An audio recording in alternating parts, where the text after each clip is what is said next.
シルビアです。ニスモのバンパーなんですよ。で、シーケンシャルウィンナー、かっこいいですね。かっこいいですね。はい、はい。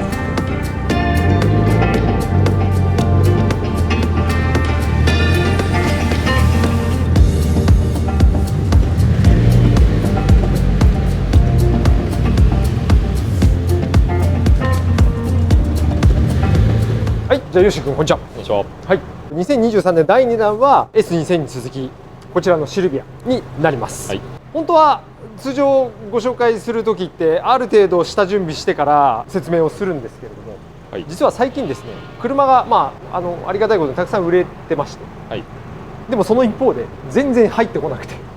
年末年始っていうのもあり、はい、なんで紹介する車がだんだんなくなってきてるので、はい、今日こちらの車はまだ入ってきて2日目ぐらい、まだ僕全然車見てません。なので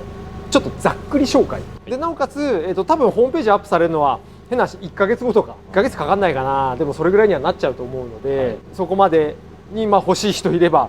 言ってもらえればと思いますし、ホームページアップされればもうちょっと細かい部品なり詳細がお伝えできるかなと思います。はい、なんで今日はざっくり雰囲気だけ先にお伝えできればと思います。こんだけかっこいい車なんで、なんか動画撮る前にパッて売れちゃったらちょっと悲しいかなと思って、はい、もうとりあえずあるうちに撮っとこうというのが今回のコンセプトです。はい、じゃあ早速ですね、この車の内容をご紹介させていただくと、まず年式が2002年式ですね。平成14年の8月登録の車なので S15 シルビアの中だと最終のモデルになるかな。はい、で、グレードがスペック R の V パッケージという、グレードになります。スペック R なんでターボついてます。で、走行距離が、なんとですね7万1000キロ実走行で全然走してないんですよ。なんで車のコンディションはとてもいいんじゃないかなと思います。で、あとは何といってもこの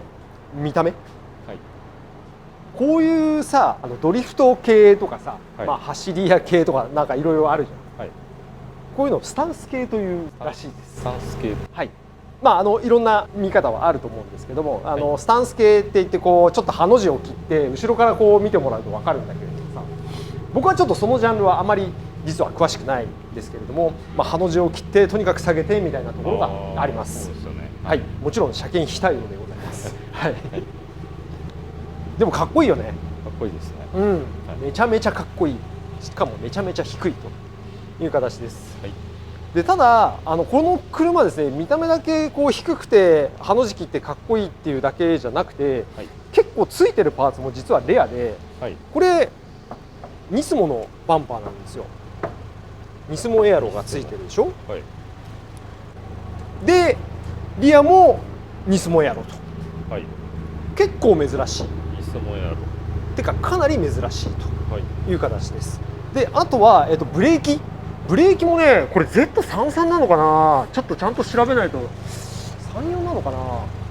ブレンボブレーキ。しかもこのクリアランス見てよ、これ超ギリギリだから、はい、ちょっと後ろもブレンボです。インナードラム化、まだこれ車検証も来てないからね、インドラ化してんのかな。じゃあ早速もうエンジンルーム見ちゃいましょう。僕もちゃんと見てないです。本当に入ってきてパッと確認して、もうちなみになんで今エンジンかけてるかっていうと、バッテリー弱ってるんで、なるほど、エンジンかけっぱでご紹介させていただきます。ボンネットもね変わってる。これカーボンかな。カーボンっぽいね。はい、なんだっけ、なんていうメーカーだっけ、スタウトさんかな。はい、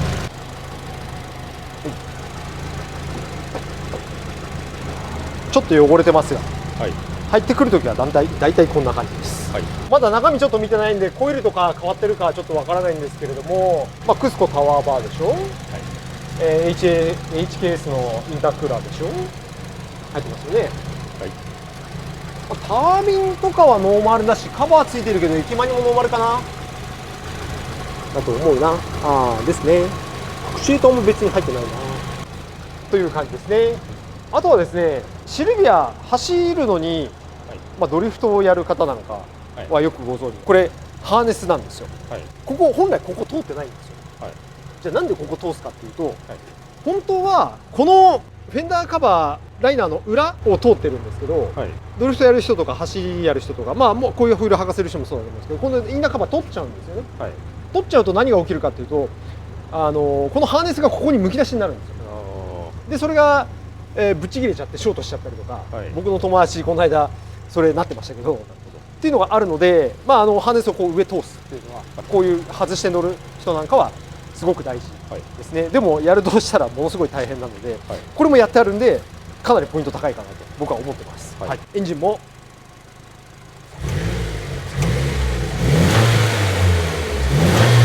まあ距離少ないからねとても調子は良さそうじゃないかなと思います、はいはい、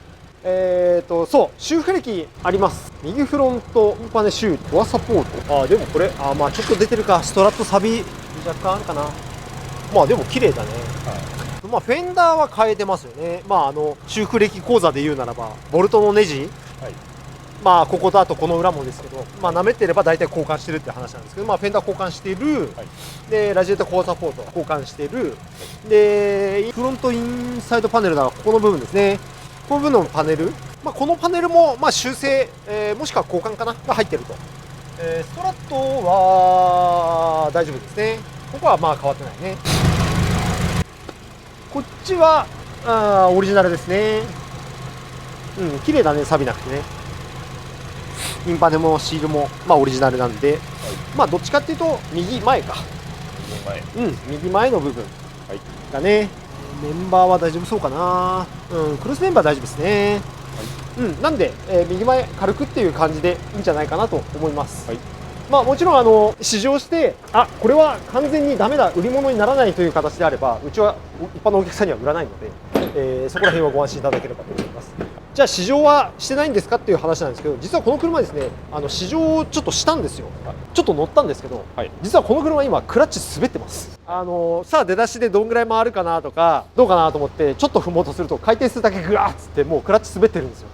なんで、はい、1ヶ月ぐらい時間かかるっていうのはとりあえずクラッチ板交換しないことには何も始まらんというところがあるので、はい、まあ、クラッチ板交換したらもうちょっと走ってみてどうかなと思います。あとは車高もまあこの状態だとちょっと走れるけどせっかくのターボ車なので、はい、でもまあこれがかっこいいんだよな。多分すごく今ね判断実は難しいです。まあ車検はいずれにしても多分この車高じゃ通らないので、はい、1回クラッチ変えて車高を上げて、はい、で車検取ろうかなというふうに思ってます。車検がね確か切れるか切れてるぐらいなんですよ、はい、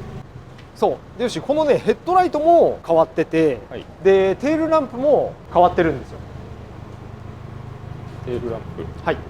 78ワークスさんです。で、まあ、この手のそのライトとかテールとか、はい、とても人気があって、しかもクオリティが高く現代風の LED のテールなりヘッドライトなりに変わってるんですね。人気あるんですけど、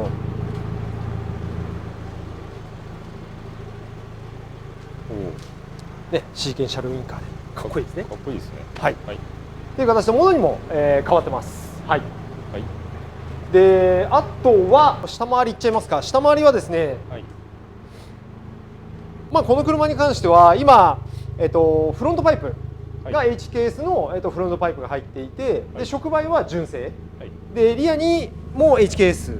のマフラーが入っているという形なんで、はい、まあ、触媒純正でこの音量なんで車検は、この部分に関しては、全然問題なしかなと思います。はい、はい、このウイングは車検通んないかな。どうだろうな。多分通んないと思うな。内装に関しては、ブリットのフルバケシートが入ってて、でハンドルがモモのドリフティング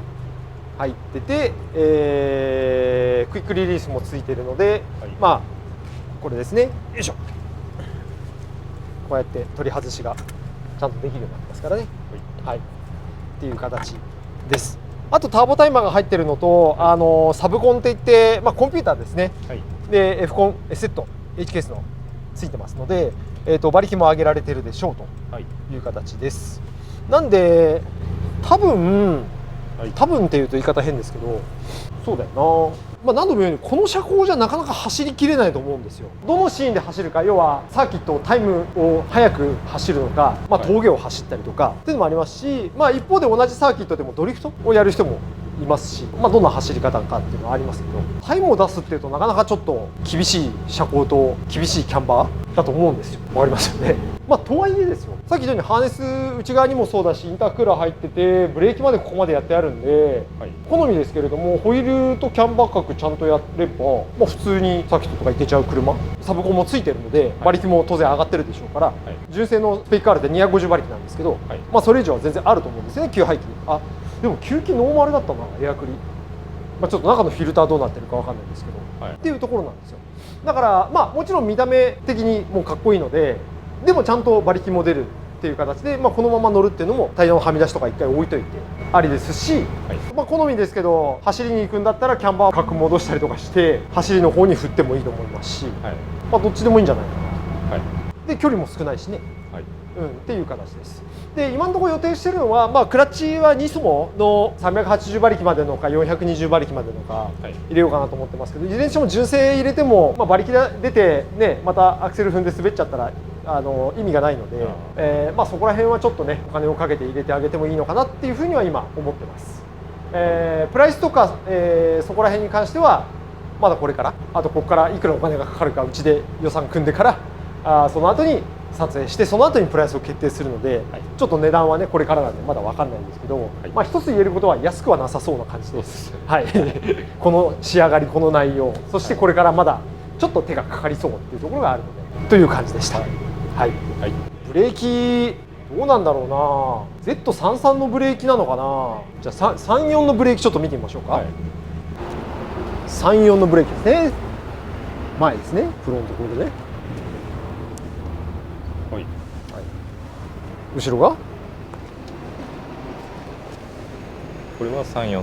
純正、はい、純正ですね。はい、はい、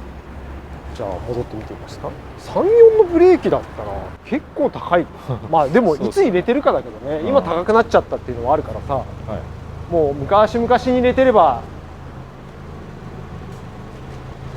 はい、同じ同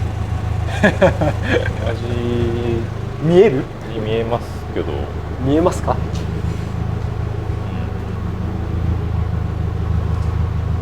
わかりません。調べましょう。これ34だけど、同じだよな多分。これも。まあこれもおじ変えちゃうんですけどね。はい。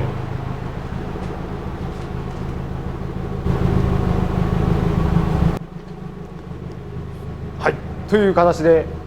ございました。でちょっとなんとも中途半端でちょっとお楽しみにしてた方には申し訳ないんですが、はい、こんなのも入ってきましたと。はい、取れるうちに取っとこうの1台で、なんかすぐなくなりそうな雰囲気、この手のはなかなか残らないと思うので、まあ、たださっき言ったように、実際にホームページとかにアップするのは多分あと1ヶ月ぐらいはかかるんじゃないかなと思いますし、はい、当然ながらこのスタイルがめちゃめちゃかっこいいのでこの車高で今やってますけれども、はい、車検を取ってホームページ上がるときはもしかしたら車高が上がっててっていう可能性も全然あるので、はい、今のうちに収めとこうという形の今回の撮影でした。はい、はい、なんかご質問はありますか？この手のシルビアだと、はい、業販での問い合わせってなんか多そうな気がするんですけど。あ、そうだね。業販も多いです。シルビア全体的に。いや、まあうちの車全部そうかな。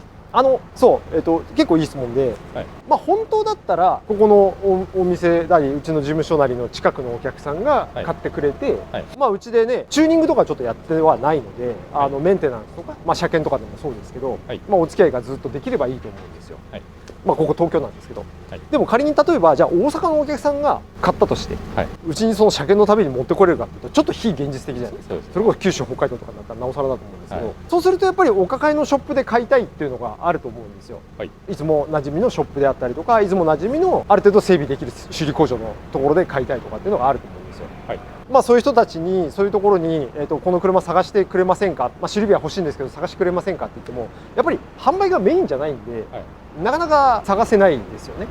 し、まあ、オークションとかもそうだし、ね、当然買い取りはやってないでしょうからなかなか付きっきりでこう車を買う作業やっぱそこはね整備とかメンテナンスとかチューニングがプロなんで、はい、できないと思うんですよ。で逆に言うと僕らは、まあ、そっちができない分逆に言うと販売仕入れ販売買い取りとかはプロなので、はい、まあ、そっちは僕らはずっとオークション見てたりしてますからお客さんにも情報を送ったり、もらったりとかしてるので、まあ、そういった形でまあ、さっき言ったその大阪のお客さんが本当地元のショップでお願いしたいんだけれども、はい、なかなかここが車を探せない、はい、でもうちで買う場合は遠方になっちゃう、はい、こういう場合はこのショップさんからうちにお問い合わせをいただければ、このショップさんにうちは業販で車を出させていただいて、でそのショップさんからお客さんが買うっていうことも一応できるという形になってます。でちゃんとそのショップさんにも、変な話300万で売って300万でお客さんに売るのはショップさん利益ゼロですから、はい、ちゃんとショップさんにも利幅がちゃんと出るように、一応設定はしてあるので、はい、もしうちの車気になってるけどでも近くのショップにお願いしてるから買えないとか、はい、っていうのがあれば、そのショップさんにうちのことをお伝えしていただければ、でショップさんから電話もらえれば、うちは業販の窓口もあるので、はい、そういった販売の仕方もできるんでありじゃないかなと思います。基本的にはよっぽどの車じゃなければ業販は全然普通に出せる。値段が合う合わないはありますけど、そうすればお客さんはうちの車を変な話近所のショップで買って近所のショップで見てもらうことができるということもあります。あともう一つ、近所であるないと関わらずショップの店員さんと一緒に見に来るお客さんもいるので、お客さんだけ一人で見るんじゃ、言い方変ですけど、騙されるんじゃないかとか、物がいいのか悪いのか判断がつかないとかあるじゃないですか。なので、いつも頼んでるショップさんのスタッフと一緒に車見に来る、はい、っていうことも全然あるし、はい、そういった対応も全然うちはしてるので、いいも悪いも判断いただければと思いますので、はい、正直言って手動に関して言うと車はもう本当に今この20年30年経った車なんで、もう程度によってはその人の求めるものと車が値段も含めて合う合わないの話なんで、はい、もうボロボロでも走ればいいっていう人もいれば、ちょっと高くてもちゃんと綺麗で走行距離少ない方がいいっていう人もいますからという感じでした。ちょっとそこら辺の話はまた別の機会でねやってもいいかもしれないけどね、はい、っていう感じです。もう日も暗くなってきたのでここら辺にしましょう。はい、はい、じゃあ本日ご視聴ありがとうございました。ありがとうございました。また今年も頑張ります。よろしくお願いします。